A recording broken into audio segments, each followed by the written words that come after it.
Então hoje é dia 26 de setembro, nós estamos aqui falando sobre embriologia geral para a turma 23A e 23B da nutrição, tá? Hoje nós vamos fazer uma revisão da matéria, que inclusive vai servir para o pessoal da biologia. Durante essa aula vão ser colocadas algumas questões. Essas questões eu vou colocar igualzinho àquela aula que vocês viram gravada, que foi dada para o pessoal da biologia. Só que agora a gente está invertendo, vai ser ao vivo para vocês e gravado para o pessoal da biologia, tá? Como é que funciona? Eu, antes de falar do assunto, eu faço a pergunta. E você anota a pergunta e responde lá, colocando as respostas dela, a pergunta e as respostas lá no campo virtual. Combinado? Bem, então eu quero começar falando com vocês sobre sistemas genitais. Sistema genital masculino e feminino, tá bom? Sistema genital, vamos começar pelo feminino. Feminino, deixa eu pegar aqui, o masculino ali, né? Oi? Ah, tá aqui, pronto. Feminino, então, ele vai ter aqui, pegar aqui, pegar, deixa eu ver se eu acho a genitália externa aqui. Tá aqui, pronto.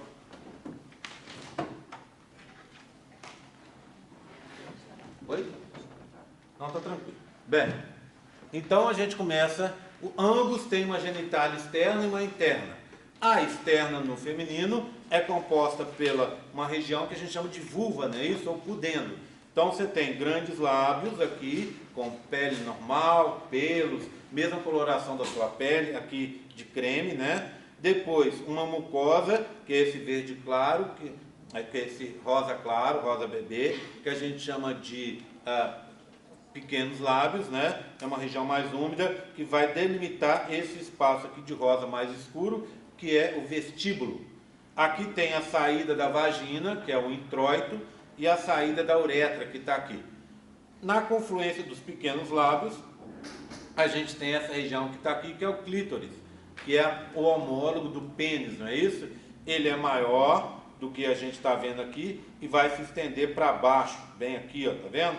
Vai se estender para baixo em várias regiões.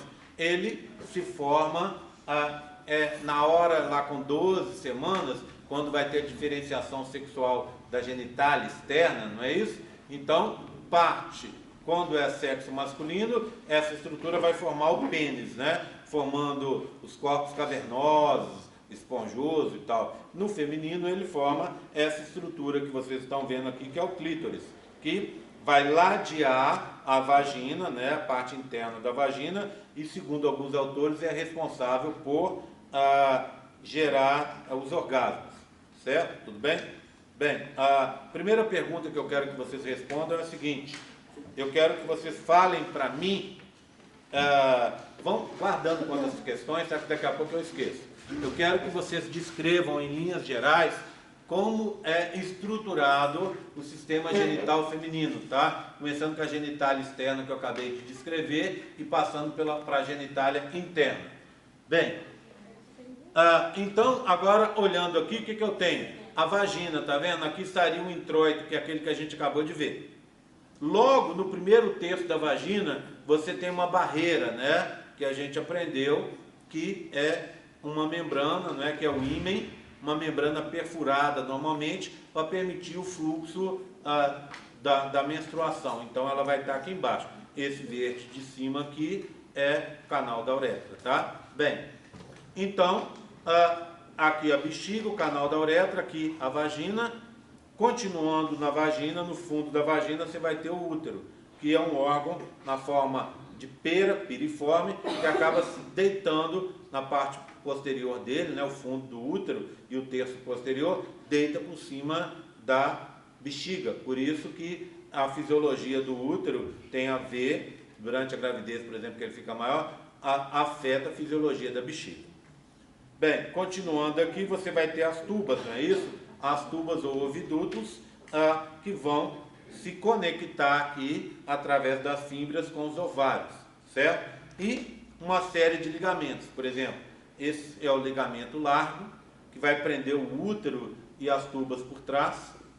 Esse é o ligamento ovárico ou transverso, que prende os ovários no útero. Tudo bem? Tranquilo? Bem, então essa é a estrutura externa. Se eu for olhar lá dentro, eu vou ver o seguinte. Pode ficar, não. Eu vou ver que esse útero é dividido em regiões, tá vendo? Essa região menor aqui, ó, tá? A gente chama essa região de colo do útero ou região cervical. Essa região média aqui, ó, maior do útero, é o corpo do útero. E depois das tubas aqui para trás, ó, a tuba entra aqui, então daqui para trás é o fundo do útero. O útero é subdividido em tecidos, não é isso? Né? A parte de fora é o perimétrio e o epimétrio. Lembram disso, né? A diferença deles é a presença do epitélio ou não. O meio do útero é a região do miométrio, músculo liso, e a parte interna é o chamado endométrio. Certo? Tudo bem? Vamos dar uma olhada, então, agora numa tuba. Então, tá aqui, ó. A tuba também é dividida em áreas. Essa parte atravessa a parede do útero, que eu chamo região intramural ou junção útero-tubária, tá? Essa região verdinha que a gente está vendo aqui é o istmo, em que o útero fica menor, a tuba fica menor, fica com o diâmetro mais reduzido. Depois você tem a ampola, aqui de amarelo, onde acontece a fecundação, e a parte final é um infundíbulo, onde ficam as fímbrias que vão varrer os ovários durante a ovocitação que a gente viu hoje. Tudo bem? Tranquilo? Tá? Bem, seguindo.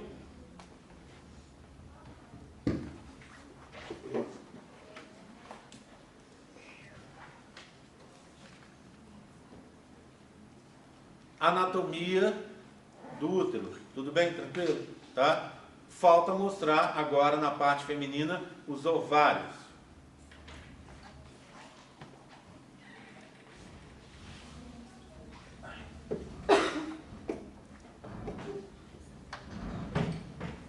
Se eu for olhar um ovário, então, do lado de fora, que está ampliado, né? Do lado de fora você tem epitélio simples, com células altas, né? Células colunares. Abaixo dele, você teria a região da túnica albugínea. E depois ele vai estar dividido em duas regiões.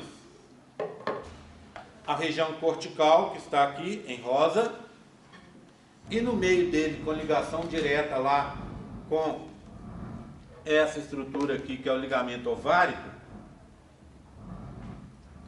Então, com ligamento a essa estrutura aqui, o ligamento ovárico, você teria a região medular. Na região medular, você vai ter os vasos de mais grosso calibre, tá? Ó, os capilares se espalham por aqui. Se eu for olhar na região cortical, eu vou ver uma série de folículos. Então, a segunda pergunta é, eu quero que vocês descrevam para mim o que são folículos e as transformações que eles sofrem ao longo de sua existência. Ok? Então, pergunta 2. O que são folículos e que transformações essas estruturas sofrem ao longo de sua existência? Então, a maioria dos folículos que a gente tem são folículos primordiais. Um folículo primordial, deixa eu mostrar para vocês. Ele é menor,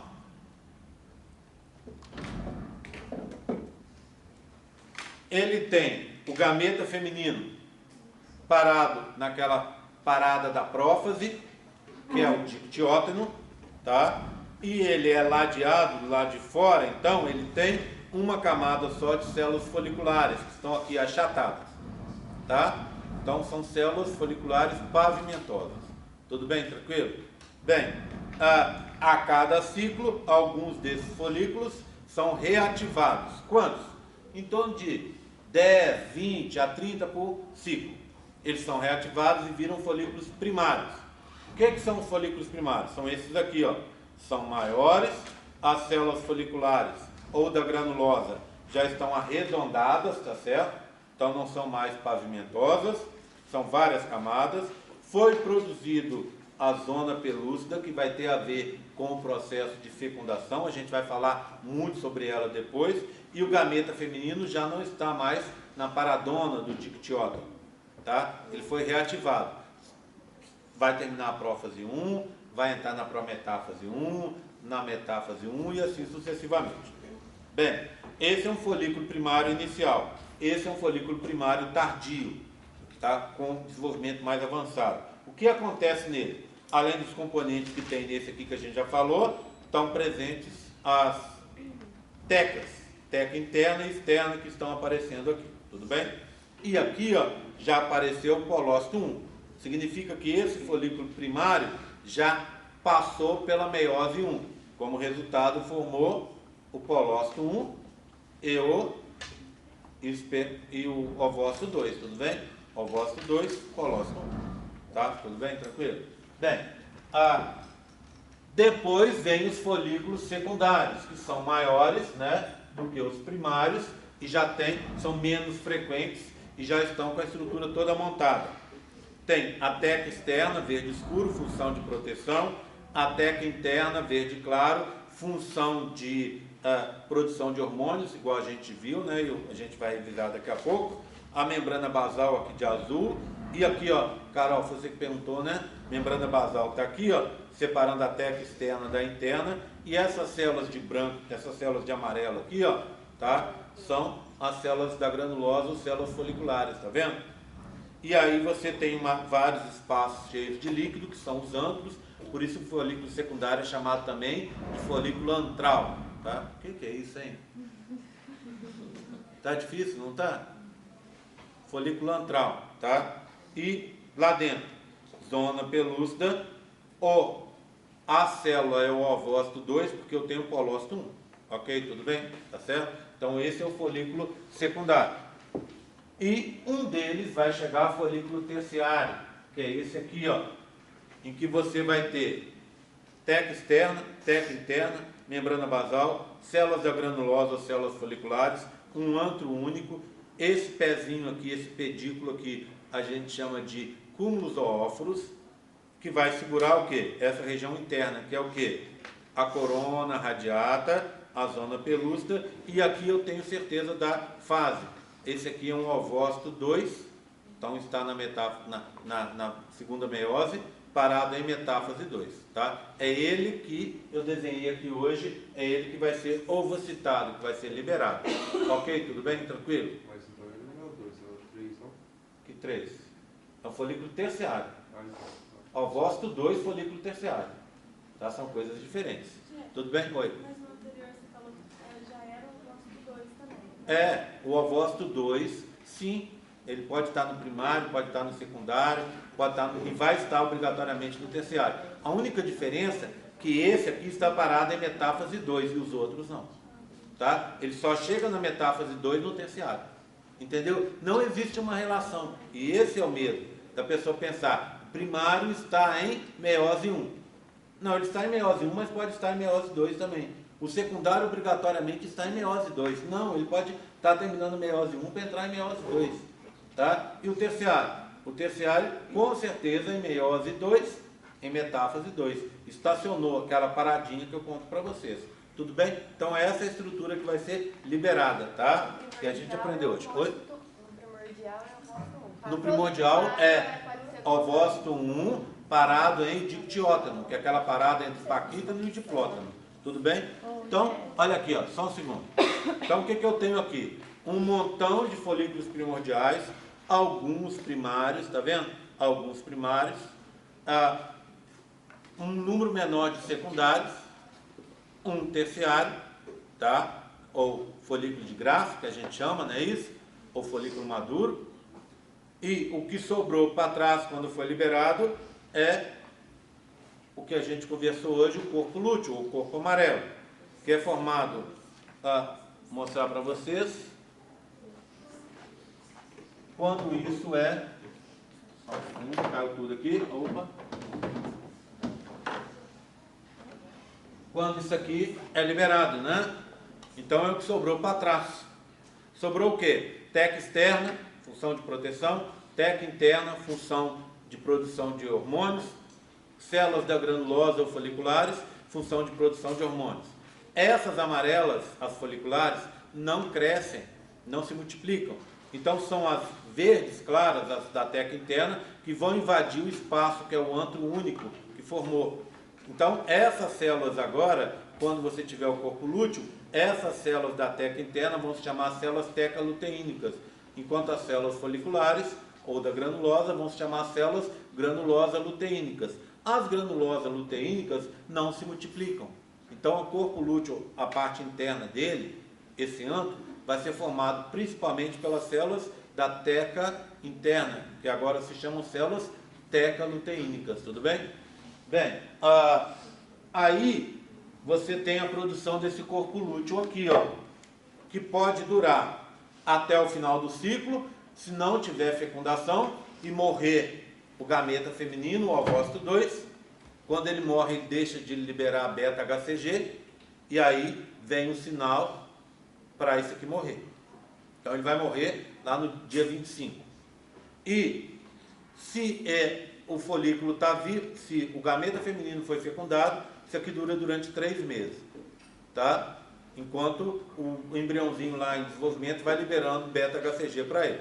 Com 3 meses ele morre, tá? Mas o embrião continua liberando beta-HCG, mas agora para a placenta.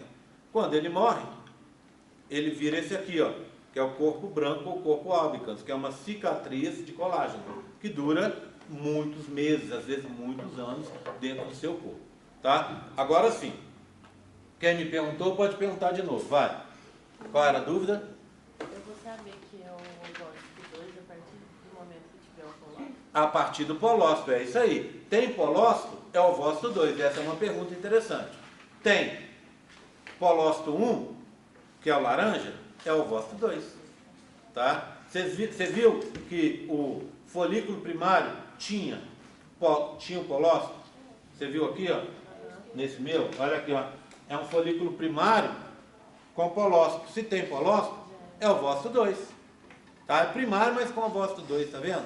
Né? O secundário tinha, o terciário tinha também, claro. Tá? Tudo bem? Oi? Oi? O polócito 2 se forma só depois da fecundação, esqueceu? Né? Fecundou, tem um polócito 2. Não fecundou, não tem polócito. Então eu posso dizer o seguinte: imagina uma menina que resolve nunca ter uma relação sexual na vida dela inteira. Essa menina nunca vai ter um ovócito 2 em anáfase 2, concorda comigo? Por quê? Porque ela libera o folículo em metáfase 2, não é? O folículo em metáfase 2. Só sai da metáfase 2 se for fecundado. Se não for fecundado, não sai. Então ela nunca vai ter a anáfase 2. E no caso, se tivesse polócito 2, seria então óvulo, não ovócito 2. Opa, nada disso. O óvulo é se tiver fecundação, não é isso? O polócito 2 também é se tiver fecundação. É, você tem razão. É isso mesmo.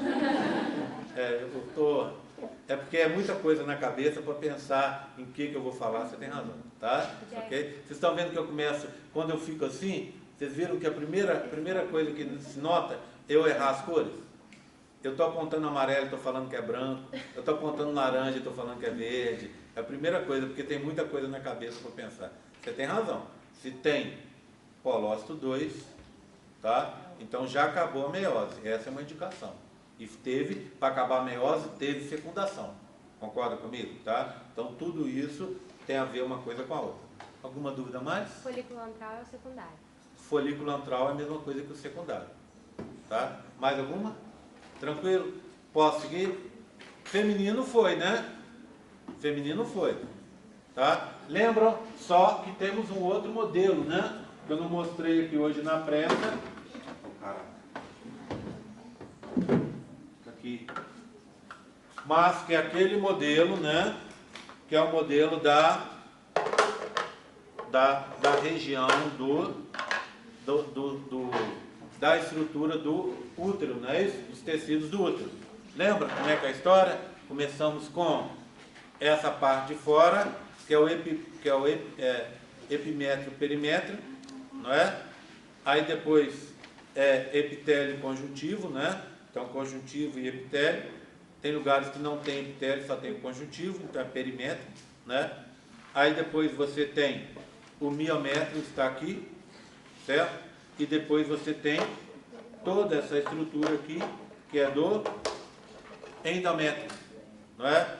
Endométrio é subdividido em extrato basal e extrato funcional. É o funcional que você perde ao longo do seu ciclo, certo?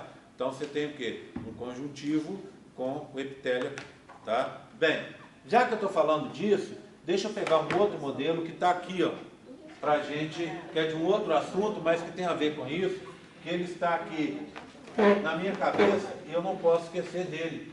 Deixa eu ver se ele está aqui. Vê bem. Essas aqui são as transformações a nível do endométrio. As transformações nas glândulas, não é? Lembram disso? Eu usei isso aqui na hora que eu fui falar sobre a parte da... Estão agitados, hein? Aí fica essa agitação, aí que eu troco tudo aqui. Então vamos lá? Que eu fui falar sobre as alterações nas glândulas ao longo do ciclo, na hora que eu fui falar de ciclo feminino, lembra? Então você tem o quê? O extrato basal e o extrato funcional. Cuidado que aqui as cores estão invertidas. Então na parte da menstruação, quando você tem a parte do ciclo que é o período menstrual ou de fluxo, isso aqui tudo é perdido, ó. Você vai ficar só com essa base aqui. Então o que você tem nessa base? Só essa parte aqui das glândulas, que é a parte de produção da secreção dela. Então, só com a parte do adenômero das glândulas. Aí você entra na fase proliferativa, em que a glândula vai crescendo, tá vendo? O início dela está aqui e aqui seria aproximadamente no seu dia da ovocitação, em que a glândula está com produtos de secreção e já alcançou a superfície aqui. Aí você entra na fase que a gente chama secretória, em que a glândula começa a produzir produtos de secreção, vai ficando cada vez mais enovelada e esses produtos de secreção começam a vazar aqui, ocasionando o tal do edema, né? Esse acúmulo de líquido que vai deixar o interior do útero bem fofinho. Tudo bem? Tranquilo? Tá? Então esse modelo tem a ver também com esse processo, tá? Com essa estrutura do útero que a gente conversou até agora. Pergunta. A fecundação ocorre na ampola. Na ampola, tá? Vamos falar da parte masculina? Oi. O perimétrio é conjuntivo e epitélio. O epimétrio é conjuntivo e epitélio. O perimétrio é só conjuntivo. Então na foto acho que está errado. Está ao contrário? Então, posso eu também estar errado, tá? Como é que está a foto? Deixa eu ver.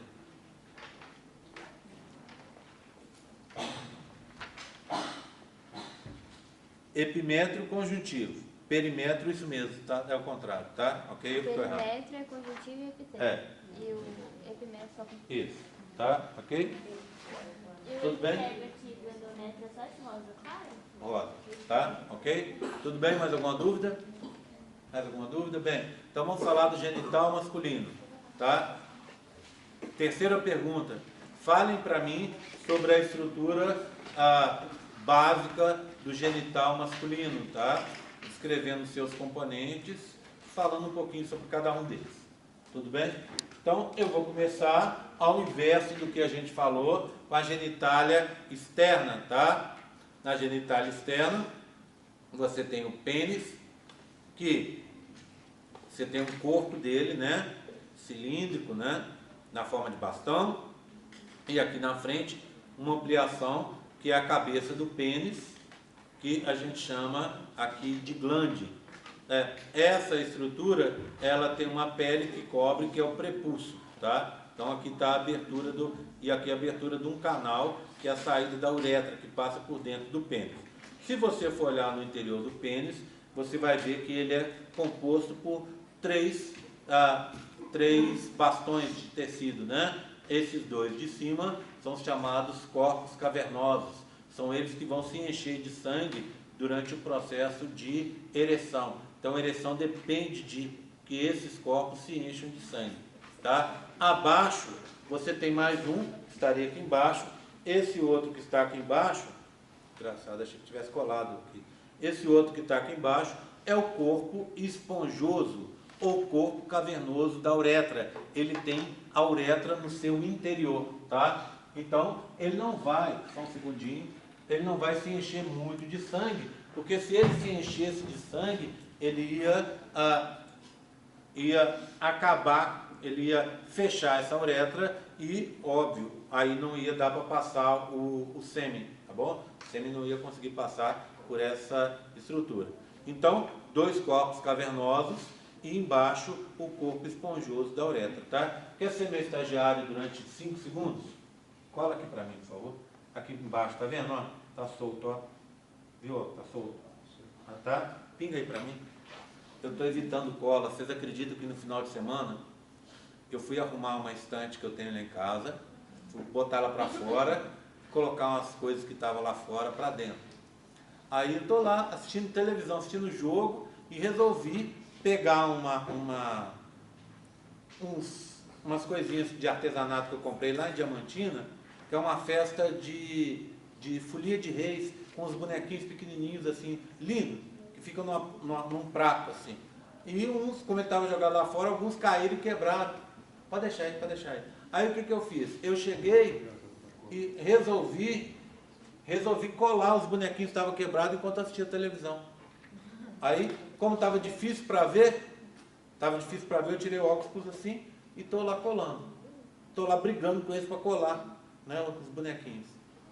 Na hora, minha mulher passou, olhou e falou assim: que gota é essa aí na lente do seu óculos? Eu peguei, tinha caído cola nas 2 lentes do meu óculos. Estão vendo que eu estou com outro? Perdi 2 lentes de óculos. Sabe quanto custaram as lentes? R$1.200. Gente, desceu lágrima de mim, assim, de tanta raiva que eu fiquei na hora com o negócio, tanto ódio que eu fiquei. Eu falei assim, agora para aprender a ser idiota, eu vou ficar agora muitos meses com esse óculos aqui, que está longe de ser igual ao outro, né? Acredita? Desespero. Bem, então por isso que eu estou evitando cola, né? Sempre se tiver alguém para colar para mim, eu agradeço. De preferência sem óculos, né? Tá? Então, para dentro aqui agora. Então, o que você teria ainda de genitália externa? A bolsa escrotal, aonde vai ficar lá dentro, aí já é interno, né? Onde vai ficar os testículos e o epidídimo, tá? Então você tem a bolsa escrotal estaria aqui embaixo, né? E em cada lado você teria um testículo e um epidídimo, certo? Bem, na genitália interna, daqui a pouco eu vou falar sobre o testículo e o epidídimo, a gente vai olhar direitinho, né? Mas na genitália interna você teria também esse tubo, que atravessa ele sai de cada lado aqui do epidídimo, um de um lado, outro do outro, faz uma volta pelo canal inguinal, entra para dentro do corpo aqui, faz uma volta por trás da bexiga e aqui vai se encontrar com a próstata, né? Esses aqui são os ductos deferentes, que vão levar o sêmen na hora da ejaculação, tá? Ele entra por dentro da próstata e lá dentro da próstata, olha o azul aqui, ó, vai se encontrar com os ductos da vesícula seminal ou da glândula seminal, que a gente chama mais assim hoje, formando esse verdinho que está aqui, que é o ducto ejaculatório, ainda no interior da próstata. Esse ducto ejaculatório, tá, só fica dentro da próstata e vai imediatamente desaguar na uretra, que está aqui, ó. Então, o sêmen vai seguir seu caminho em direção ao pênis. Bem, além da próstata que está aqui e das vesículas seminais que vocês estão vendo, você tem as glândulas de Cooper aqui e aqui, são chamadas também de bulbo-uretrais, que servem para liberar aquele líquido um pouco antes da ejaculação, lembram disso, né? Para lubrificar e lavar o pênis, para tirar a uretra, para tirar a ureia que está ali, tá? Para limpar aquilo ali, para que o sêmen possa passar e não ser contaminado pela ureia que está ali no caminho dele. Bem, isso causa um problema. Lembra a história da gravidez indesejada? Porque você, ao passar aquilo ali, você pode contaminar, jogar para dentro da vagina. Se a menina está tendo uma relação sexual desprotegida, você pode jogar para dentro da vagina espermatozoides que ficam em reentrâncias ali da uretra, principalmente na parte anterior da uretra ali, que você vai ter uma abertura maior. Tudo bem? Tranquilo? Tá? Bem, então, essa é a estrutura básica que você respondeu na terceira pergunta. Na quarta pergunta, eu quero que você fale para mim sobre o papel desempenhado por cada uma dessas glândulas sexuais acessórias. Tá? São o quê? A próstata, que é uma glândula única e que produz principalmente compostos alcalinos, que vão servir para que você diminua a acidez na entrada da vagina e do útero, que é uma forma de proteção que a menina tem para evitar a contaminação por micro-organismos, mas que assim também atacam os espermatozoides e podem matar os espermatozoides. As vesículas seminais, que se chamam vesículas seminais porque elas produzem a maioria do sêmen, em torno de 60% do sêmen vem da vesícula seminal, a próstata só vai contribuir com 25%, 30%. Essas vesículas seminais, elas vão produzir principalmente frutose, que vai servir para alimentar os espermatozoides. Em torno de 5% do sêmen vai vir das bulburetrais ou glândulas de Cooper, tá? Essa glândula de Cooper, acabei de contar para vocês, ela serve para lubrificar e para limpar a uretra peniana, para evitar com que o espermatozoide se contamine com a ureia que está ali, com ácido úrico, com a amônia, tá? Com esses compostos que estão presentes na urina, e além de outros dejetos que são liberados com a urina da gente. Pergunta. O sêmen, os espermatozoides saem do epidídimo e eles vão para a próstata. Quando eles chegam na próstata, os ductos vão se encontrar com os ductos da vesícula seminal. Isso. Onde que a próstata libera essas substâncias? Ao longo dos ductos que estão dela ali. Então eles entram nesse... Enquanto está passando ali, isso vai você tem fluindo para dentro. comunicações, isso vai fluindo para dentro, tá? Ok? Então é nesse momento. Bem, Quantos por cento do sêmen as bulburetrais produzem? em torno de uns 5%, só um pouquinho, tá? Bem, pode ficar. Então, agora eu queria mostrar para vocês a estrutura da próstata e a estrutura do testículo, tudo bem? Bem, ok. Bem, o que acontece então? Na próstata, acabei de mostrar a estrutura, mas ela tem esse formato aqui, né? Claro que é bem menor. Chegando nela, atravessando ela, eu tenho a uretra, né? Que aqui se chama uretra prostática, porque está passando pela próstata. Chegando nela também, eu tenho os ductos deferentes aqui e aqui, e aqui os ductos que vieram das vesículas seminais. Eles vão se encontrar no interior da próstata, se a gente der uma olhada aqui de lado, que é difícil de ver, tá? Depois, quando vocês forem na monitoria e der uma olhada, vocês vão ver que eles estão se encontrando aqui, ó, tá? Nessa parte mais interna da próstata. E aqui, ó, a sua pergunta, ao longo da próstata, esse conteúdo vai entrando para os tubos que estão aqui, para contribuir para a formação do sêmen, tá bom?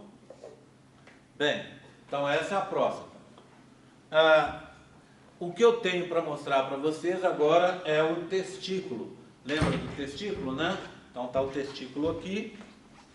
Ele vai ser ladeado pela região do epidídimo. O epidídimo é dividido em 3 regiões: cabeça, corpo e cauda. Os espermatozoides entram aqui, vão amadurecendo e depois vão ficar armazenados aqui na cauda, né? Bem, se eu olho para dentro, tá? Vou pedir, por favor, para vocês não usarem o celular na minha sala, tá? Todo mundo sabe disso, mas parece que ao longo do curso as pessoas vão se esquecendo, né? Aí estou eu aqui tentando dar aula e preocupado com gente que está usando o celular. Difícil, não é? Não é difícil? Numa aula de revisão para a prova está chegando aí. A pessoa, ao invés de ter um interesse na aula de revisão, a pessoa está com interesse no celular. Difícil da gente entender a natureza humana, não é? Complicado. Então, se eu olhar o testículo por fora, ele tem 2 regiões, tá vendo? 2 túnicas albuginas. A que a gente chama vaginal parietal e vaginal visceral. Túnica vaginal parietal e vaginal visceral. Entre elas, um espaço, que é o espaço seroso, tá? E aí, lá dentro eu tenho esse testículo subdividido em regiões, que são os lóbulos testiculares. Eu tenho em torno de uns 50. Então, aqui, ó, está essa camada mediana, né, ou quase de cima, onde eu cortei. Aqui em cima tem mais algumas, tá vendo? Ó, tá vendo alguns lóbulos. Aqui tem outro conjunto e aqui embaixo tem mais um conjunto. Por isso foi feito o corte. Os lóbulos são separados por septos, tá vendo? E dentro dos lóbulos eu tenho os túbulos seminíferos, tá? Então, o espermatozoide, e essa é a outra pergunta, agora é a quinta pergunta, tá? A pergunta é, qual é o caminho seguido pelos espermatozoides desde a sua produção até o momento da ejaculação no fundo da vagina? Então, ó, eles são produzidos aqui nos túbulos seminíferos, atravessam os túbulos retos, que são esses aqui roxos, vão para a rede testicular, que está aqui de verde, atravessam os ductos eferentes, que estão de rosa, caem aqui nesses túbulos do epidídimo, que estão de vermelho. E aqui eles vão amadurecer.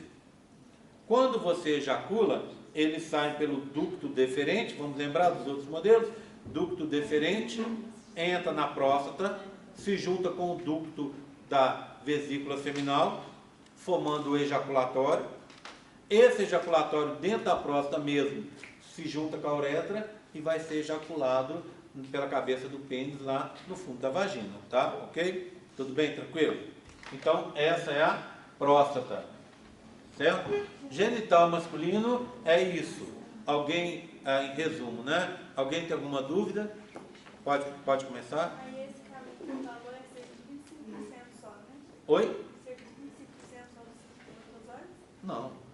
25% é a contribuição da próstata para formar o volume do sêmen. Compostos que são liberados pela próstata dentro do sêmen. Então, se você pegar o sêmen, 4 ml, por exemplo, de líquido que é liberado do sêmen, se você pegar esses 4 ml, 25%, ou seja, 1 ml, vem da próstata, saúde. Tá? 60% vem da vesícula seminal. Tá? E assim por diante, tá bom? Ok? Tranquilo? Posso seguir? Mais alguma dúvida, genital masculino? Tá tranquilo? Tá? Bem, então vamos falar do processo de meiose, tá? Bem, meiose, o que eu preciso lembrar para vocês? Primeiro, meiose é o processo de divisão celular que ocorre para a formação dos gametas, não é isso? Tá? Essa meiose, eu queria que vocês descrevessem para mim, em poucas palavras, tá? Em poucas frases, na próxima pergunta, o que acontece na meiose. Então, é a pergunta número 6, tá? O que acontece na meiose. Então, a meiose, ela é dividida, eu acho que eu não vou pegar os modelos não, tudo bem? Tá? Lembra, esses modelos, fotos dos modelos, essas fotos vão cair na prova, tá? Então tem que olhar o modelo, tem que vir na monitoria para olhar os modelos. Eu não vou pegar porque são 30 caixas e eu vou ficar enrolado aqui, tá? Então eu quero falar de uma forma mais resumida, mas lembre-se, você precisa olhar as fotos e olhar também, vir na monitoria para você estar guardando, que vão cair na prova. Bem, então vamos lá. A meiose, ela é dividida em 3 momentos, vamos dizer assim. O primeiro momento é o momento de preparação, não é isso? Que é a intérfase. Na intérfase você começa com a fase de crescimento. O que é essa fase de crescimento? É a fase em que os componentes das células são multiplicados, não é isso? Tá? Organelas, proteínas, carboidratos, lipídios, etc. Esse crescimento em inglês é growth. Então a gente usa o G de growth, G1, primeiro crescimento, tá? Depois você tem a fase S. S também vem do inglês, mas em português também seria S, né? Que é de síntese do DNA. Então você tem o G1, depois o S na intérfase. E por último o G2, que é um novo crescimento, uma preparação final para dividir. Aí, oi?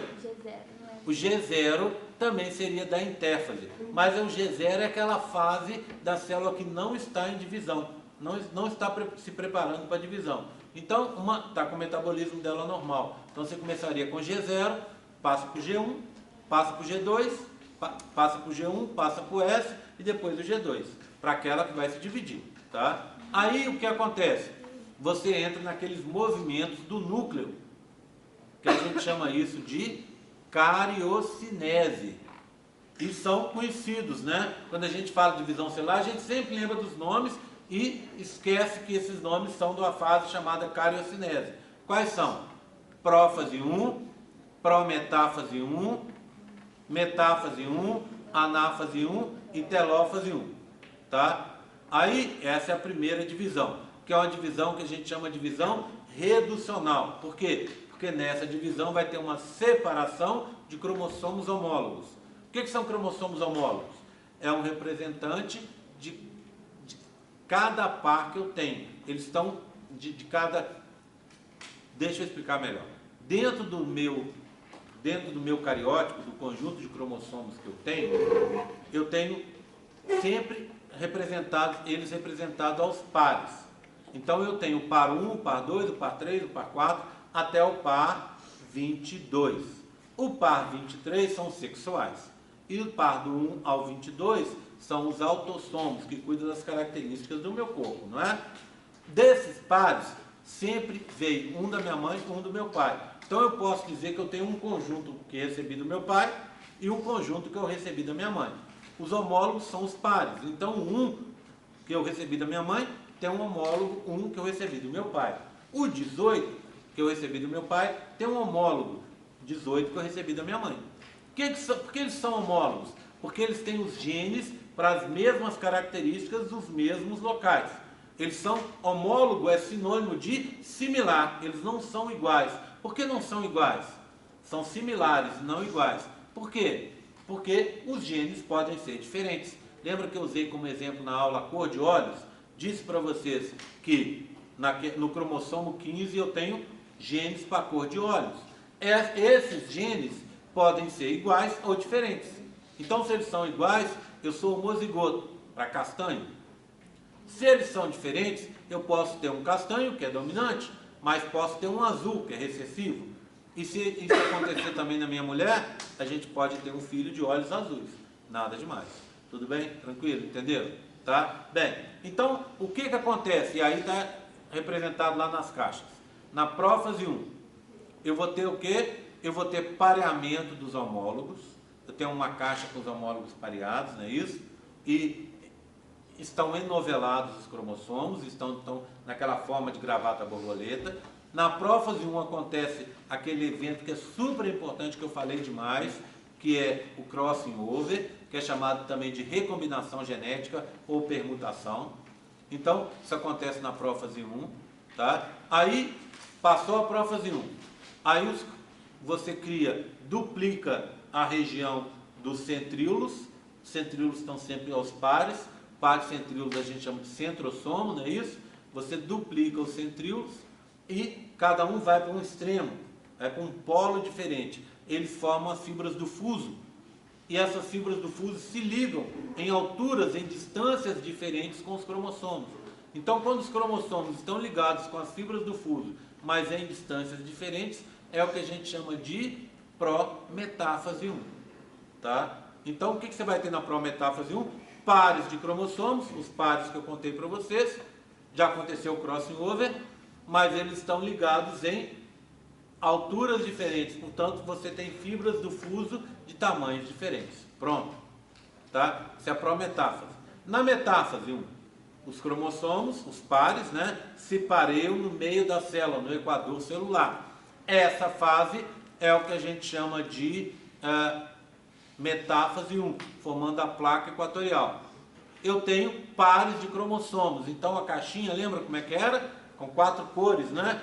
Era uma caixinha que tinha cromossomo verde com azul e um cromossomo amarelo com laranja, tá? Então estava representado as 4 cores. Depois você tem, de novo representado as 4 cores, a anáfase 1, em que você vai ter a separação de homólogos, tá? Só lembrando, essa separação de homólogos é casual, ou seja, eu posso formar conjuntos diferentes e eu vou formar conjuntos diferentes ao acaso. E aí, o que acontece com isso? Eu gero variabilidade genética, lembram disso? A gente fez um cálculo aqui, eu mostrei para vocês que dava 8,5 milhões de possibilidades de pareamentos ali, de formação de células diferentes, tá? Aí, a anáfase separou, depois você vem de novo a telófase. O que acontece na telófase? Na telófase, refaz o que foi desfeito ou feito lá na prófase 1. Ou seja, a carioteca aparece de novo, a membrana nuclear, não é isso? os cromossomos vão se desenovelar e dentro, logo depois da telófase, e para alguns autores dentro da telófase 1, você vai ter a separação da célula, do citoplasma.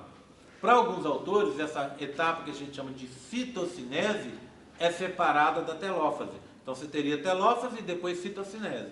Para outros autores, não. A citocinese faz parte da telófase. Bem, o que aconteceu? Entrou uma célula 2N, 2N quer dizer diploide, que quer dizer célula com 2 conjuntos de cromossomos. Na espécie humana, 2N igual a 46.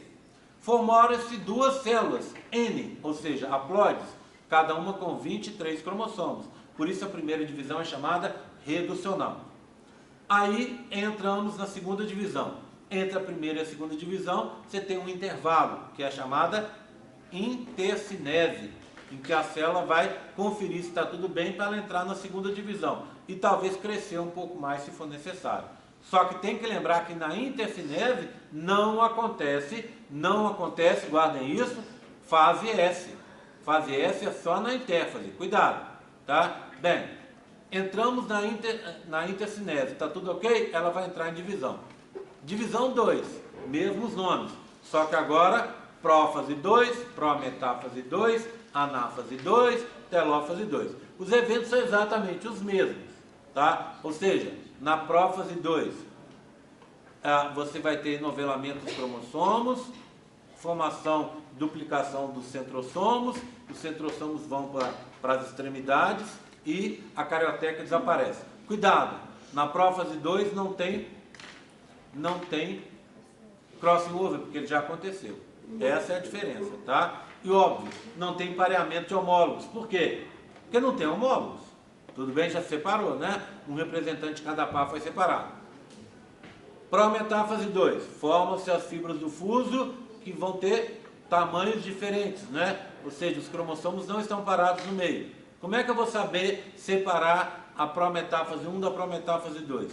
Na prometáfase 2, eu tenho 2 cores só, não é isso? 2 cromossomos com 2 cores só, tá? Na prometáfase 1 eu tenho 4 cromossomos, 4 cores, tá? Aí eu tenho, depois vem a metáfase 2, com as fibras do fuso do mesmo tamanho, mesmo comprimento, a separação é a anáfase 2, aí eu estou separando o quê? Estou separando cromossomo, não cromossomos homólogos, mas sim cromátides irmãs.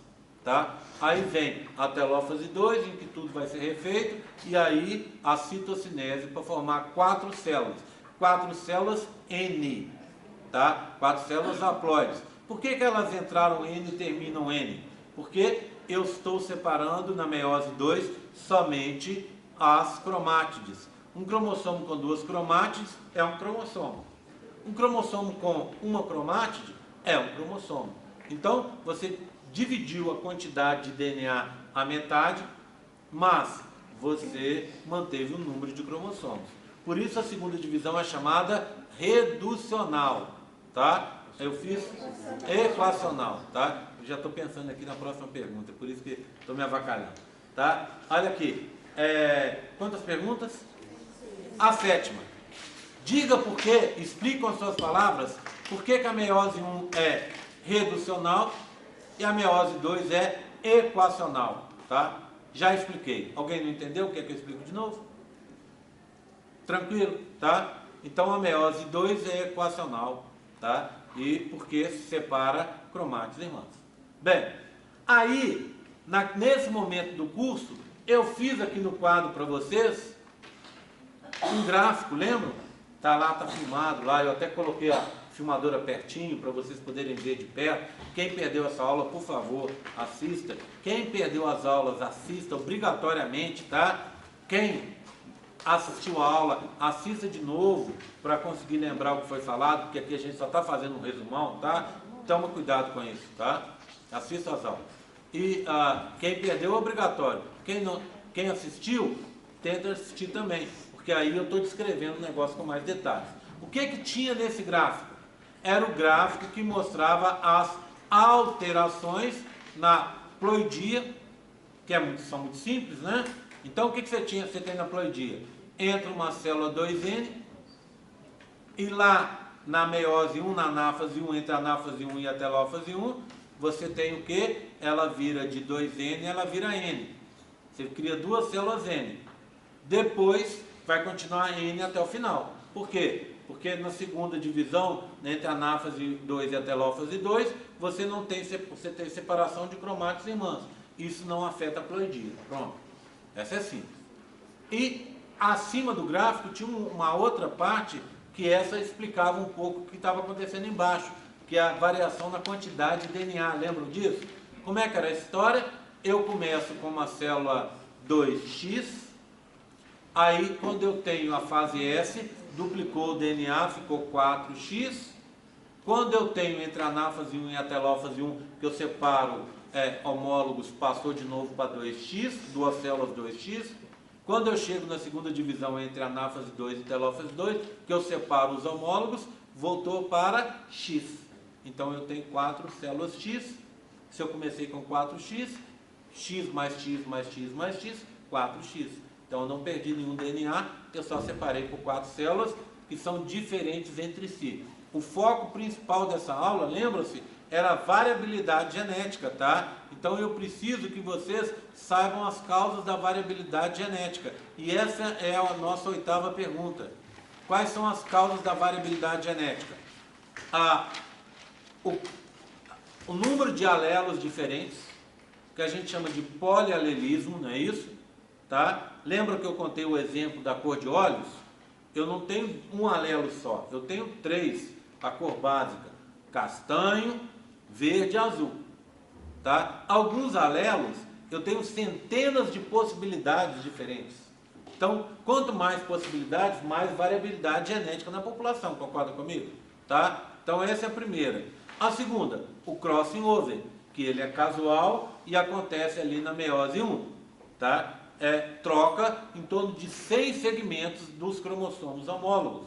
E são trocados entre cromátides irmãs diferentes. Então eu posso fazer uma troca com essa cromátide e posso fazer uma outra troca com outra cromátide, desde que eu esteja trocando os mesmos locais. Então, isso entre aspas, eu até usei esse exemplo na hora da aula, embaralha os genes, não é isso? Embaralha os cromossomos, né? Então você imagina, você tem um cromossomo que antes tinha um gene para cor de olhos castanhos, com vários outros genes. Agora você criou um outro cromossomo, tá? Uma outra cromátide com todos aqueles outros genes, a maioria deles, e agora ao invés de olhos castanhos, ficou olhos azuis. Aí você criou variabilidade genética. E a terceira e última causa de variabilidade genética é a separação independente de homólogos, que é aquela que eu contei para vocês, que dá 8,5 milhões de possibilidades diferentes. Tá certo? Tudo bem?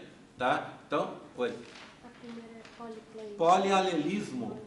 Número, quantidade de alelos que a gente tem. Tá? Ok? Tudo bem? Tranquilo? Tá? Tá respondido isso? Bem, vamos então fechar essa parte dando uma olhada na estrutura do genital masculino de novo. Mas agora nós vamos dar uma olhada na parte da estrutura dos túbulos seminíferos. Lembram disso? Né? Então o que eu tenho aqui? Ó? Olha aqui. Eu tenho um túbulo seminífero em corte. Olha, está aqui em corte, não é? Então o que eu tenho do lado de fora? Células mioepiteliais que vão contrair o túbulo. Elas estão de rosa com o núcleo branco. Células de Sertoli, que vão fazer, entre aspas, um sanduichinho, que vai ensanduichar essas células que estão da linhagem espermática. A base da linhagem é essas células que estão aqui, são as espermatogônias A, que sofrem mitose e ficam sempre de reserva, tá vendo? Essa vai ficar de reserva.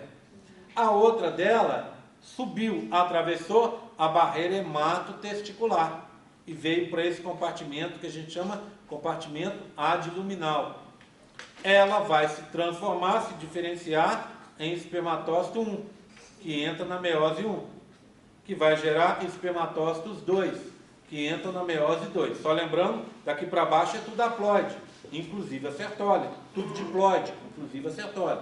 Tá? Tem 2N diploide. Essa daqui para cima, da amarelo para cima, é tudo haploide. N igual a 23. Tá?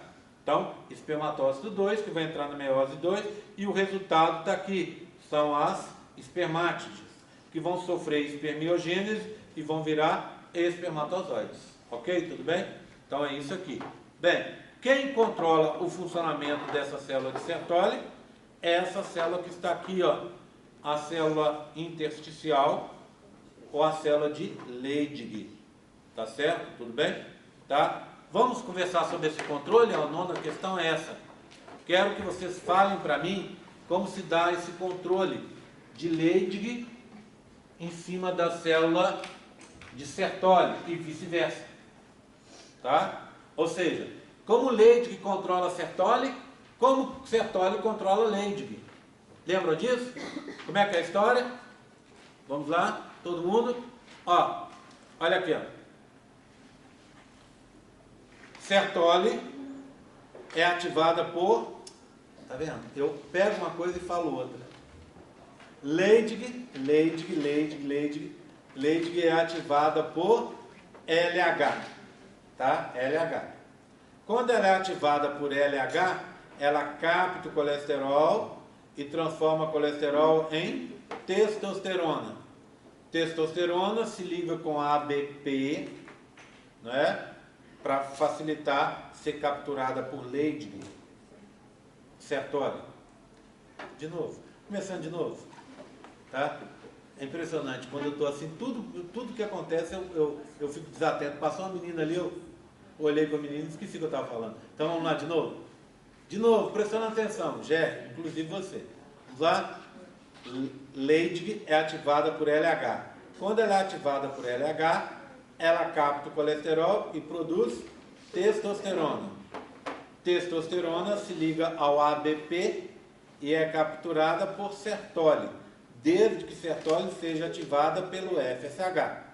Ela pega a testosterona e controla o seu metabolismo. Ou seja, ela controla a mitose das espermatogônias a meiose dos espermatócitos 1, a espermiogênese, que vai gerar a formação dos espermatozoides. Tudo bem?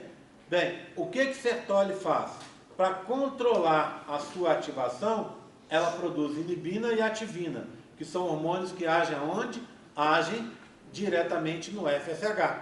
Então, se ela quer diminuir a produção de espermatozoides, o que ela faz? Produz inibina, que vai bloquear a ativação dela pelo FSH. E assim ela vai captar menos testosterona. Se ela quer produzir mais espermatozoides, o que ela faz?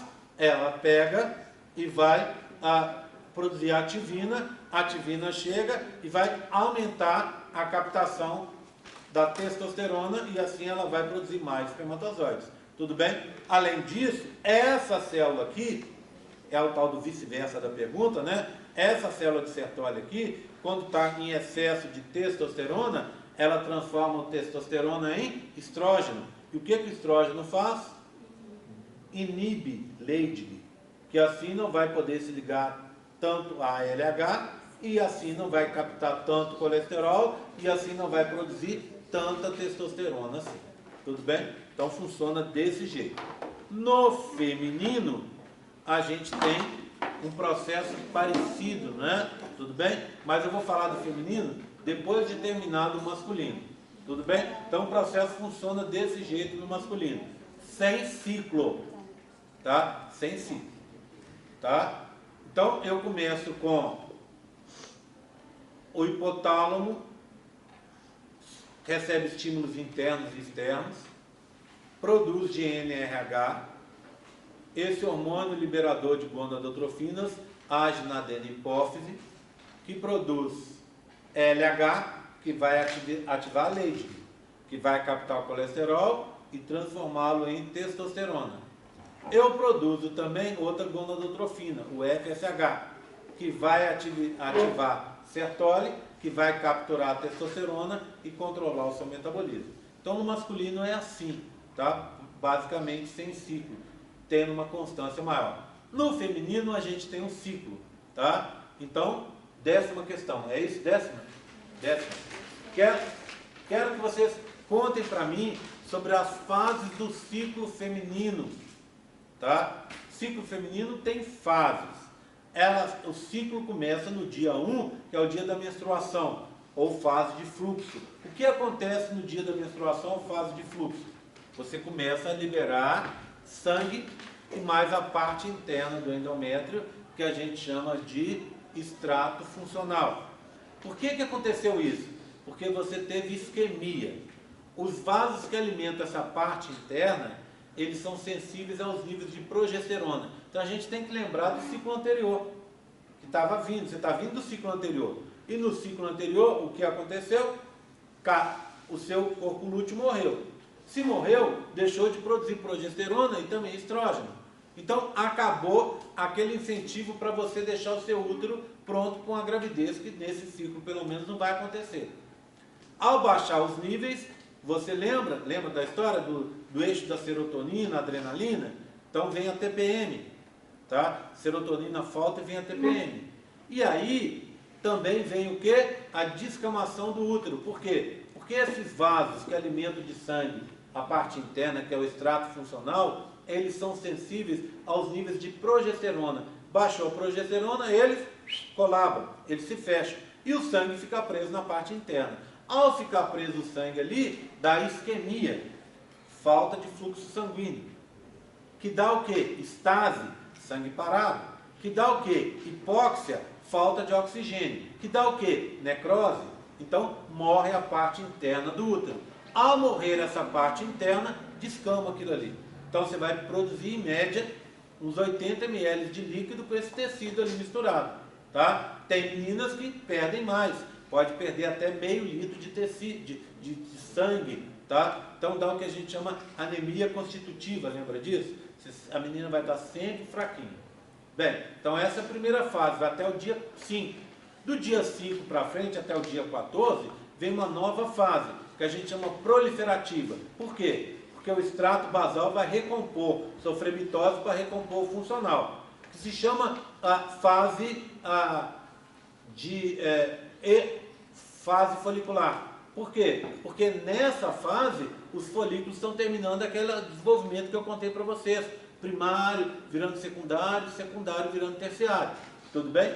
Tá? E essa fase também se chama fase estrogênica. Por quê? Porque o principal hormônio produzido nessa fase pelos folículos em crescimento é o estrógeno. Lembram? Tá? Tudo bem? Então, fase estrogênica. Bem, chegamos no dia 14, é a ovocitação que eu falei hoje. Eu não vou falar na revisão de ovocitação, acabei de falar, né? Não precisamos, tudo bem?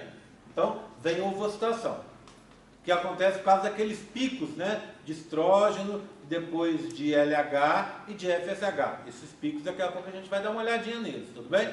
Tá? Que é a parte final para a gente fechar com chave de ouro a revisão. E eu vou desenhar no quadro, porque é a coisa mais importante de todas, e eu falei isso várias vezes. Tudo bem? Aí, se eu visitou no 14º dia. Do 15º para frente, até o 28º, com um ciclo médio de 28, tá? Médio, lembra? Como é que calcula, né? Então, para o ciclo médio de 28, o que vai acontecer? Essas duas últimas semanas é o que a gente chama de fase secretória, porque as glândulas, igual eu mostrei para vocês no modelinho aqui, vão produzir secreção. E essa secreção vai deixar o útero fofinho, com edema, né? Para se preparar para a gravidez. Bem, essa fase também é chamada luteínica, porque depois da ovocitação, o que se formou? Corpo lúteo. E é chamado também de progestacional. Por quê? Porque no corpo lúteo se produz principalmente progesterona. Ok? Tudo bem? Lembra-se disso? Bem, eu tenho aqui agora comigo aquela caixinha, tá? Para mostrar a relação entre os hormônios. Foram quantas perguntas até agora? 10. Nós vamos fechar em 12, hein? Tá? Então a 11ª é a seguinte. Esse ponto está mais dolorido, né? Para ganhar, tá? Mas tudo bem, está na aula, eu estou explicando, né? Para dar mais trabalho depois. A 11ª, eu quero que vocês expliquem isso aqui, tá? Para mim. Como é que é a relação entre as gonadotrofinas e as células foliculares, tá bom? Células do folículo. Como é que funciona a história? É assim, ó. Essa célula que está aqui representa, essa estrutura representa a teca interna. Teca interna é ativada pelo LH. Quando ela é ativada pelo LH, ela capta o colesterol. Capta o colesterol, ó. Está vindo na circulação. Esse colesterol é transformado na testosterona inativa, que a gente chama de androstenediona, que é liberada na circulação. Essa testosterona inativa, androstenediona, vai ser captada pela célula folicular ou da granulosa. Para isso, ela tem que ser ativada pela FSH. E aí, ela capta a androstenediona e transforma a androstenediona em estrógeno, o hormônio feminino, que vai ser o principal hormônio feminino, que vai ser liberado na circulação. Tá? Essa célula daqui, que é a célula da granulosa ou célula folicular, ela controla essa ativação via inibina, que inibe a ativação, ou via ativina, que aumenta essa ativação. Lembram disso? Tá? Então ela pode produzir ativina para fazer com que ela seja mais ativada, tá? Vou representar isso com 2 moléculas de FSH. Ou ela pode produzir inibina, que vai bloquear essa ativação ou diminuir essa ativação pelo FSH. Tudo bem? Então, esse gráfico aqui, ela é base para a gente entender esse modelo aqui, é base para a gente entender o gráfico que eu vou falar a seguir. Ok? Tudo bem? Tá? Que é a nossa última pergunta. Eu quero que você explique o eixo hipotalâmico e hipofisário gonadal do controle do ciclo feminino. Então vamos lá? Olha o gráfico. Gráfico chegando.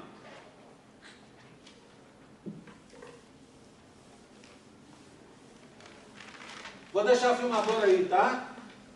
Acho que não precisa dela ficar aqui pertinho, não, porque já ficou da outra vez, tá? Mas, e aqui é uma revisão, vai ser mais rápido, né? Tudo bem? Então vamos lá, como é que era o gráfico? O gráfico é assim, ó, olha.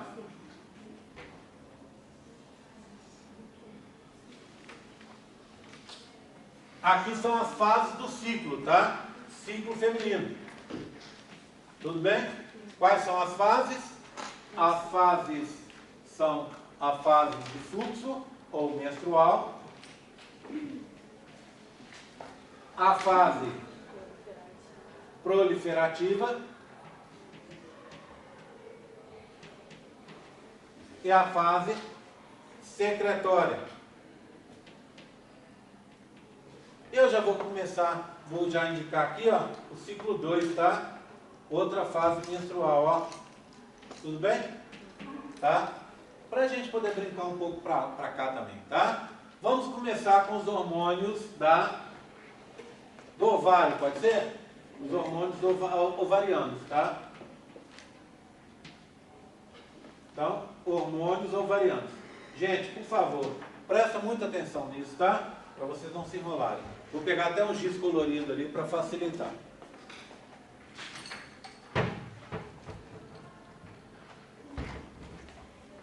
Então, estamos assim.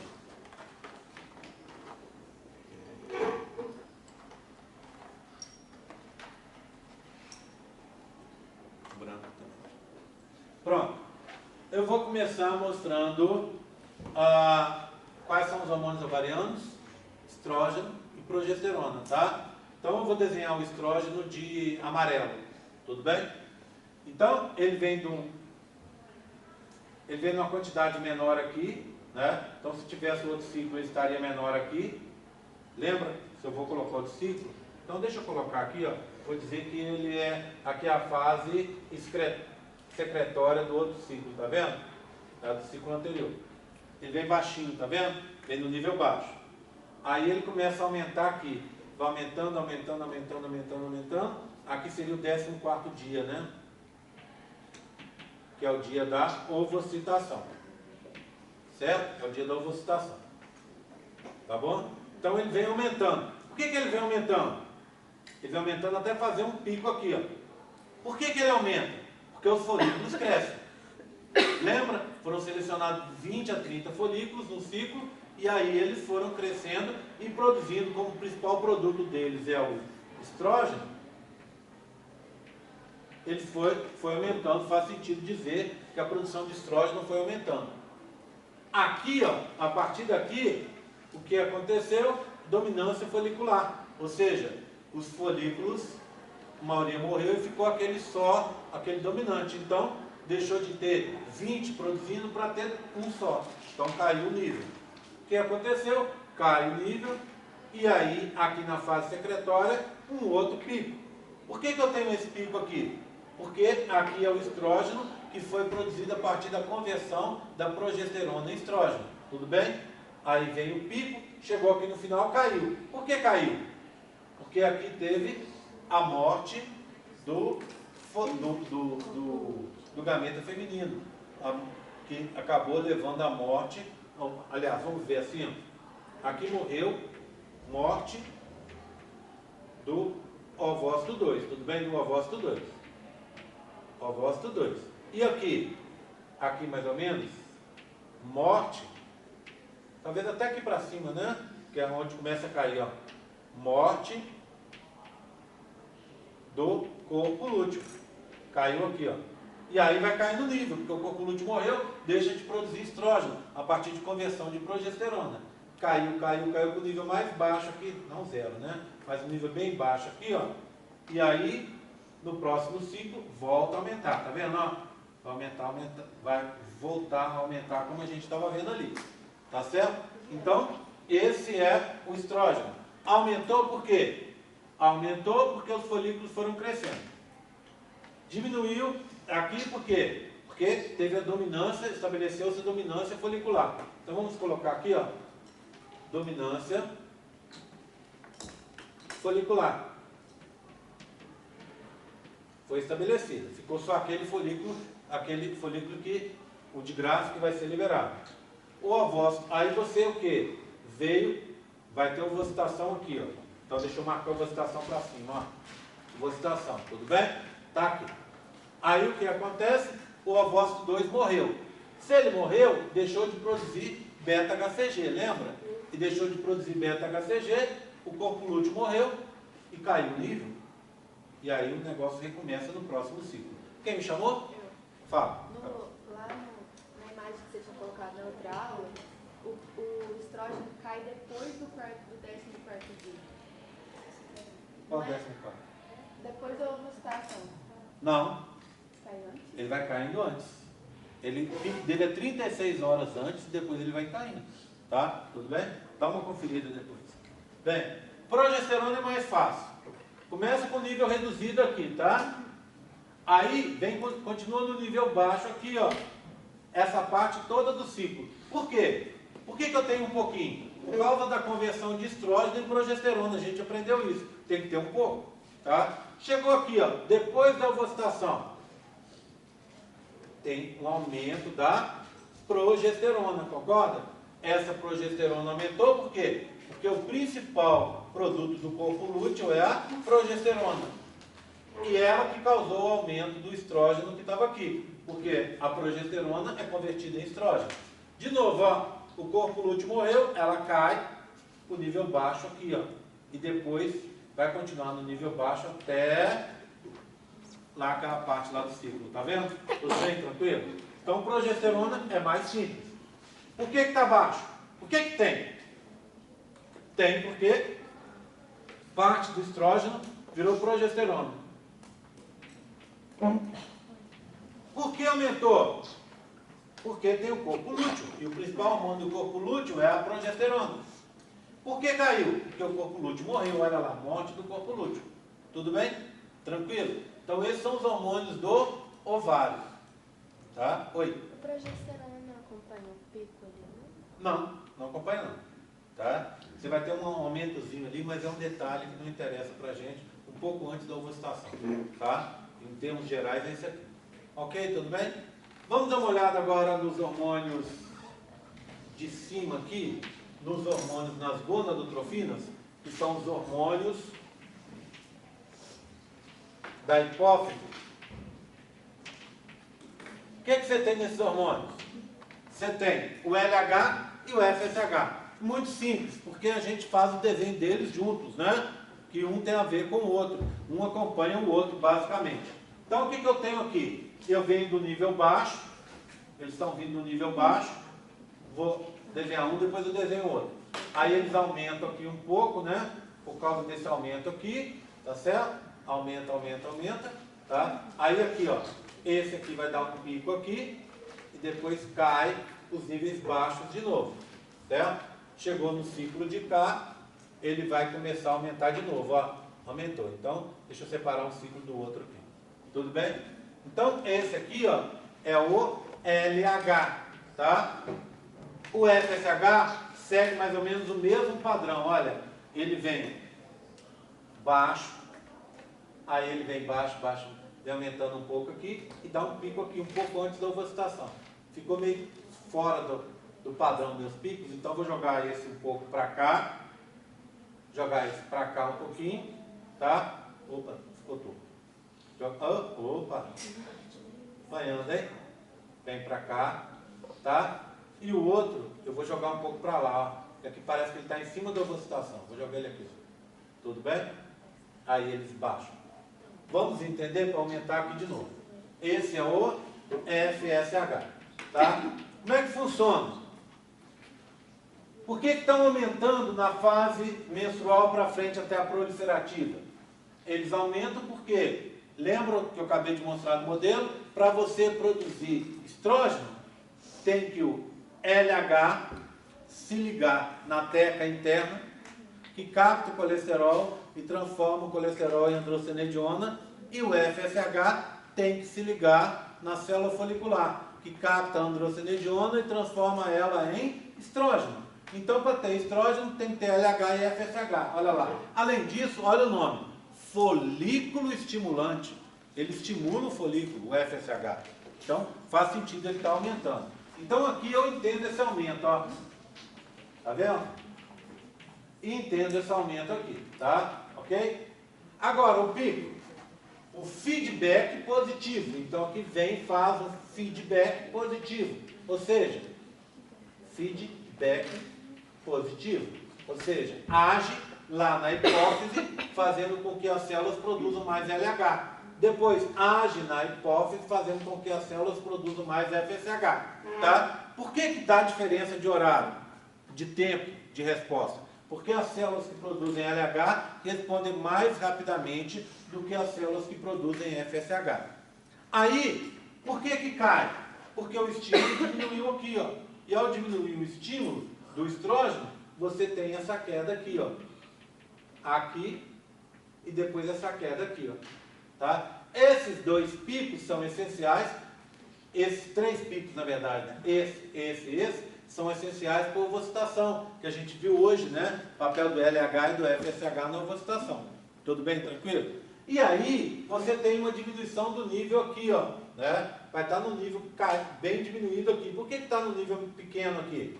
Porque um dos papéis da progesterona é bloquear, inibir o LH e o FSH. Então, você tem essa diminuição. Por que aumentou aqui? Porque não tem mais progesterona. Então, fim do bloqueio da progesterona. E qual que são os horários mesmo de LH e FSH? Aqui 36, aqui 24 e aqui 12 horas, antes da ovocitação. Tudo bem? Só lembrando que aqui também faltou agora os hormônios, o hormônio do hipotálamo. Então, o hormônio do hipotálamo, que é o GNRH, não é? Então, aqui, até aqui, ó, certo? É um padrão, aqui é outro padrão, e aqui é um outro padrão. Então, ó, quando aqui, então, GNRH baixo, GNRH valor médio, né?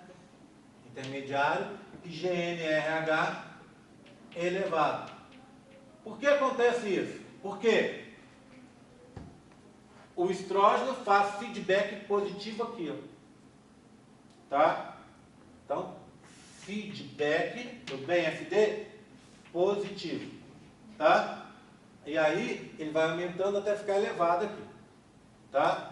E aqui, a progesterona faz feedback negativo, para bloquear a concentração, a produção de GNRH. Ou seja, o estrógeno está levando a produção de LH e FSH não só diretamente na hipófise, mas ele age no hipotálamo, fazendo com que eu produza mais GNRH, e o GNRH age na hipófise, aumentando a produção de FSH e LH. Tudo bem? Depois, a progesterona não bloqueia só o LH e o FSH aqui na hipófise, bloqueia também no hipotálamo, o GNRH. Tá? Então, é por isso que você tem que botar o GNRH também na brincadeira. Tudo bem? Esses são os hormônios básicos. E os outros? Aqui, ó. Eu teria uma curva aqui, não é? Onde que eu coloco a curva? É daqui, né? Eu variando. Então, ó, eu teria uma curva aqui. E teria uma curva aqui, ó. Tá? Essa curva aqui é da ativina. A ativina é produzida pelos folículos em crescimento e age sobre o FSH, aumentando a produção de FSH. Tá? Por isso que você vai ver no FSH aumentando ali. Tá? E depois eu tenho aqui a inibina. O que a inibina faz? Ela vai inibir o FSH. Tá? Um dos motivos do FSH cair não é só a queda do estrógeno, é também a ação da inibina. Tá? E aí cai. Caiu. Quem que está produzindo a inibina? Esperar a amiga de vocês responder o WhatsApp para a gente poder continuar. Pode ficar tranquila, na hora que você terminar a gente continua. Tá? Então, inibina e ativina são dois hormônios que agem só sobre o FSH. Ativina, produzido pelos folículos em crescimento. Tá? Ativina, produzido pelos folículos em crescimento. Inibina, produzido pelo folículo, que é o folículo que vai ser ovocitado, dominante. A inibina inibe a produção de FSH e assim o crescimento dos outros folículos. Tá? Como o folículo dominante ele tem mais receptores para o FSH, diminuindo a quantidade ele ainda consegue se virar. E também na fase final ele fica totalmente independente do FSH. E pode se desenvolver. Por último, um hormônio que começa a ser produzido aqui, ó. Ele começa aqui e vai aumentar essa produção. Vai fazer assim, né? Você vai ter um crescimento, vai aumentar um pico e depois vai diminuir, tá? Aqui, o pico dele está em 10 semanas, tá, de gravidez. E a partir daqui, mais ou menos, da 6ª semana, 6 semanas, ele consegue ser detectado. Esse hormônio aqui é o beta-HCG. O que esse hormônio é feito? Como ele é feito, o que ele faz? Esse hormônio é produzido pelo gameta feminino e pelo embrião em desenvolvimento. Ele é um tipo de LH, ele é um primo próximo do LH. Então, o que ele faz? Faz alguns papéis do LH, por exemplo, manter o corpo lúteo vivo, mas não faz outros. Por exemplo, fazer a formação de novos corpos lúteos. Então, enquanto tem beta-HCG, que é aquele hormônio que é produzido que você faz o teste na urina, não é isso? Enquanto você tem beta-HCG, você tem corpo lúteo. E tendo corpo lúteo, você tem progesterona. E tendo progesterona, você bloqueia o LH e o FSH. E não vem outra gravidez. Tá? Tudo bem? Por último, tranquilo aí? Tranquilo? É hora das dúvidas. Vamos lá? Dúvidas? Eu não entendi o feedback negativo ali. Feedback negativo por quê? Por que é feedback negativo? Como é que é o feedback negativo? A levou a produção de B. B aumenta o nível e diminui A. Quem que levou a produção da progesterona? foi o LH e o FSH. Concorda? Esse pico deles levou a produção do corpo lúteo e levou, assim, a produção de progesterona.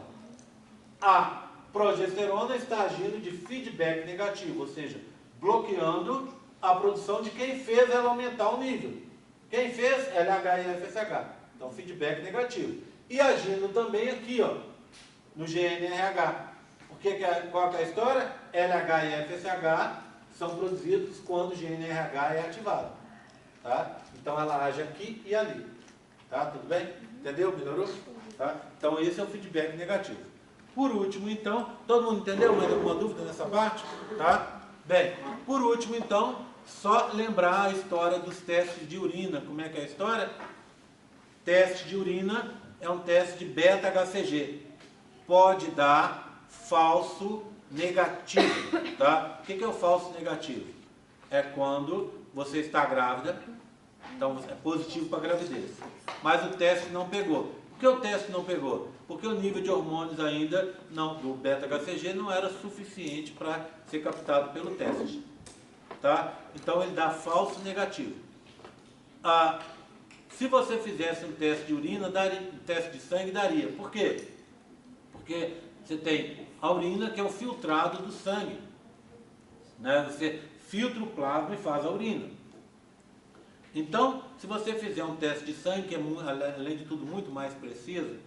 gente, não acredito que tem gente novo no celular. Não acredito. Estou penando hoje, não estou? Não estou? Não estou penando hoje? Está difícil, não está? Bem, então, estou acabando, tá? Nem sei por que eu estou fazendo isso aqui, porque realmente estou fazendo uma revisão, achando que estou ajudando. Devia estar socando a aula para a próxima matéria, né? Período passado eu fiz isso? Não fiz. Está vendo a dificuldade que eu estou tendo para conseguir juntar a matéria toda em uma hora e pouco? Estou fazendo isso para procurar ajudar, né? A sala vazia, muita gente saiu pelo meio da sala, no meio da aula, muita gente não anotou nada, estou vendo que não está anotando. Tem gente, parece que está na festa, né? Tem gente, vai para lá, vem para cá, tem gente batendo papo no celular, né? Tá difícil, não tá? Né? Aí na hora que chegar no sábado, é como eu falo todo semestre, eu começo a ficar bonito mesmo, lindo, maravilhoso. Fico bonito depois da primeira prova. Depois da segunda eu fico maravilhoso, sabe? Fico maravilhoso, porque as pessoas começam a dar valor na matéria. Na hora que vê que não é brincadeira, a pessoa começa a dar valor na matéria. Né? Então, eu estou fazendo esse esforço porque realmente é muita coisa. E não acho que eu vou chegar lá e vou ficar de flosor, de brincadeira, não, porque eu vou cobrar exatamente no nível que eu posso cobrar. Tá? Então, quem não estudar, não se engane. Pergunta para os colegas aí, tem colegas que estão aí há vários períodos comigo, pergunta para eles. Pergunta para eles se eu fico de... Eu sou justo, cobro o que eu acho que eu posso cobrar. Tá? Não vou cobrar uma coisa que eu não dei, mas o que eu dei, tenho certeza absoluta que eu vou cobrar. Tá? Estou ajudando desde o período passado, nunca fiz isso. Estou dando ponto, de graça, você está assistindo aula, fazendo sua obrigação de assistir aula, está ganhando um ponto por causa disso. Tá? Estou fazendo isso para ajudar. Mas parece que tem gente que não dá valor e tem gente que infelizmente não merece. Tá? Então vamos lá. Seguindo. Beta, aí fico eu. Estou tentando aqui preocupado que uma pessoa está mexendo ali e outra está mexendo, me tirando atenção para fazer a aula. Bem, não quer assistir o que eu falei hoje, vai lá para fora, fica lá, nem entra na sala, né? Aí você assiste em casa e pronto, e responde as perguntas, se quiser, né? Não precisa ficar aqui enchendo o saco. Tá? Bem, então seguindo. Beta-HCG é o hormônio produzido pelo gameta feminino, o ovócito 2, ou pelo embrião em desenvolvimento. Tá? Ele vai sinalizar lá para o ovário continuar com o seu corpo lúteo vivo. E aí produzindo progesterona, que, como eu falei, bloqueia o LH e o FSH. Então o ciclo vai continuar assim. Quando você morrer o corpo lúteo, você vai continuar produzindo beta-HCG pelo embrião. E aí, só que agora esse beta-HCG age na placenta, que vai continuar a gravidez até o final. Tudo bem? Ele dá falso negativo. Ou seja, o que é um falso negativo? É quando você está positivo para a gravidez, ou seja, você está grávida, e o teste não conseguiu captar. Então deu negativo, mas é um negativo falso. Falso positivo, se tiver tudo certo, ele não dá. Ou seja, ele não vai indicar que você está grávida sem você estar. Só 2 ocasiões em que ele pode dar problema. É quando o teste está fora da validade, estragado, seja lá o que for, tá? Ou quando você tem alguma doença. Um tumor, por exemplo, que produza beta-HCG. Tá? Então é um teste bem confiável. No dia, né, que você fizer, daqui a muitos anos, tá, precisar fazer esse teste, olhar e der positivo, parabéns, você está grávida, tá? Está grávida, vá no médico para iniciar o seu pré-natal. Combinado, gente? Tá? Eram 12 questões. O que eu vou fazer? Eu vou colocar... Oi? Eram 11? Eu acho que foram 12, não é? 12? Foram 12, tá? São 12 questões. Eu vou abrir essas questões lá no campo virtual. Vou ver se eu abro hoje, agora pela manhã. Vou lá colocar a aula e o resumo. Vou colocar no campo virtual para você poder assistir esse resumo da aula, né? E a aula de ovocitação. Você vai entrar no campo virtual, vai ter o questionário lá, igual aquele de ontem, né? Escrito revisão, questionário de revisão. É para vocês o pessoal da biologia. O pessoal da biologia já está sabendo que eu ia colocar. Vou colocar esse questionário lá, você vai abrir e vai responder as 12 questões na ordem. Então, questão 1, você vai colocar a pergunta e a sua resposta. Questão 2, a pergunta e a sua resposta. Aí depois eu vou dar uma conferida em quem fez sozinho, né? O fato de eu estar dando a explicação aqui não significa que você tem que ter a resposta igual do seu amigo, tá? Você pode ter uma resposta parecida, mas igual impossível, tá? Seu entendimento do negócio é um e o dele é outro. Seu jeito de formular a questão é um e o dele é outro, tá? Só estou dizendo isso para evitar, e aí não caio nessa